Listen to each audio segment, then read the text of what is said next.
I'm getting ready for some spring sewing, which makes me really excited. So in today's video I will share with you some of my upcoming projects for spring. I'm going to start off with this stunner of a fabric. Don't you love it?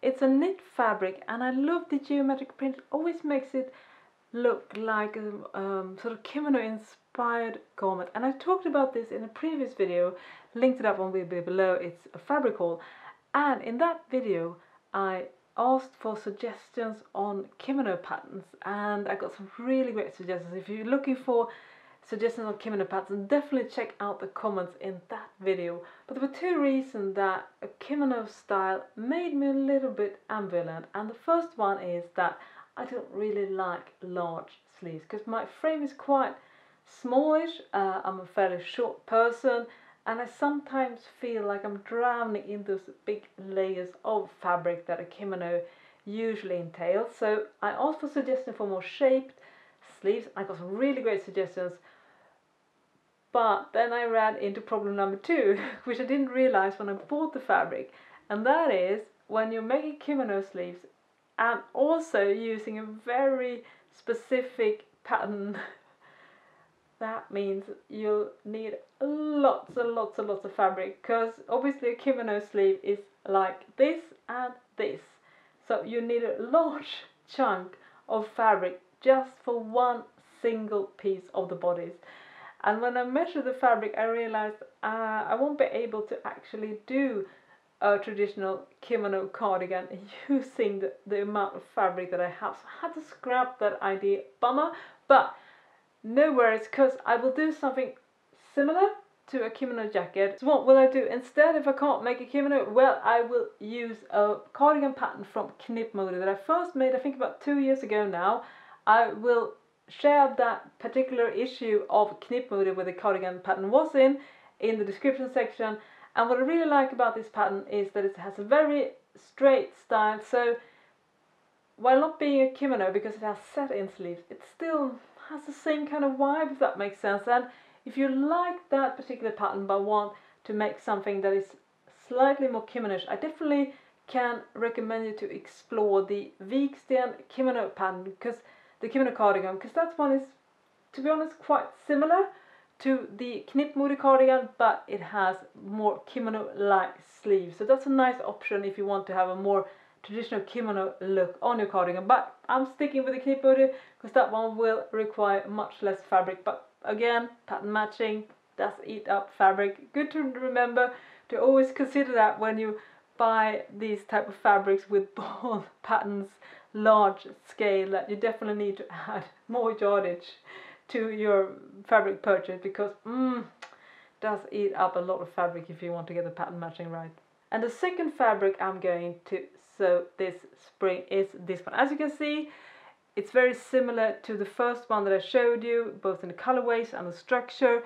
I bought at the same store, so I suspect it's from the same manufacturer. It has navy and off-white, and this is the nice thing about this knit fabric. It actually is double phase, so the outside has a blue background and the inside has this white background. So I'm going to have some fun with this, and I'm actually considering two different patterns, so I'd love to hear your thoughts with you, which one you think would be the best one. The first one is using a pattern that I've drafted myself that has a yoke, puff sleeves, and I was thinking about using the contrasting for the yoke and perhaps also for the cuffs. I might add a waistband, I might add knot, and also for the neckline. Do you think it would be too much to use the contrasting for that? And the second pattern I'm considering is an old one from a Burdastyle magazine that I made several years ago now, and it's a regular sleeve but it has gathers along the way of the sleeve seam, so it makes it look quite unique even though the pattern is really easy to sew. So that's another option I consider. Again, I might use collar blocking for the actual sleeve piece or just the cuffs. I'm not really sure. I'm worried. I think I need to sort of visualize this. So I'm really curious if you think that the first one, you know, with the yoke and the puff sleeve would be a better option, or do you prefer the raglan sleeve, or perhaps something else if you have any cool ideas. But I definitely want to work using the contrasting fabric, and I also want to make something that is quite simple from a construction point of view, because one of my goals for 2019 is actually to make more easy clothes, because I've kind of burnt out myself. Last year I made jeans, I made a tailor jacket, all this stuff that kind of exhausts you, you know. Plus a book about cover stitching, so it was a lot of focus about the technical stuff. So now I really would prefer to use projects that, well, a little bit easy to sew, if you know what I mean. And the third project that I'm planning, well, it has nothing really to do with the first ones, which obviously will kind of matchy. This is a rayon fabric with a gorgeous print. It has a khaki green background, and then it has like a blue and brown flower. The patterns are either blue or brown, so it's a really nice colorway. And I want to make a pretty blouse basically. I was sort of mulling two options. Should I do a more traditional blouse?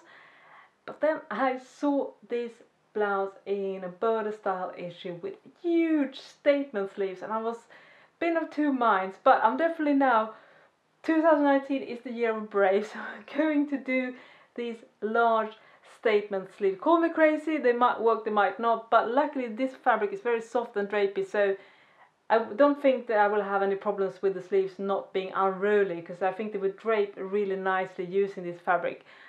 It will, however, be a struggle to jam these sleeves into cardigans. I'm very fond of wearing cardigans, so that might be something that might be an issue, but I don't care. I'm going to try these sleeves because they seem so fun, a nice sewing challenge that I don't think is too hard, but definitely something very different from anything else I've ever done. So I'm really excited about using this fabric for this blouse. I might change my plans, but that's what I'm heading for right now.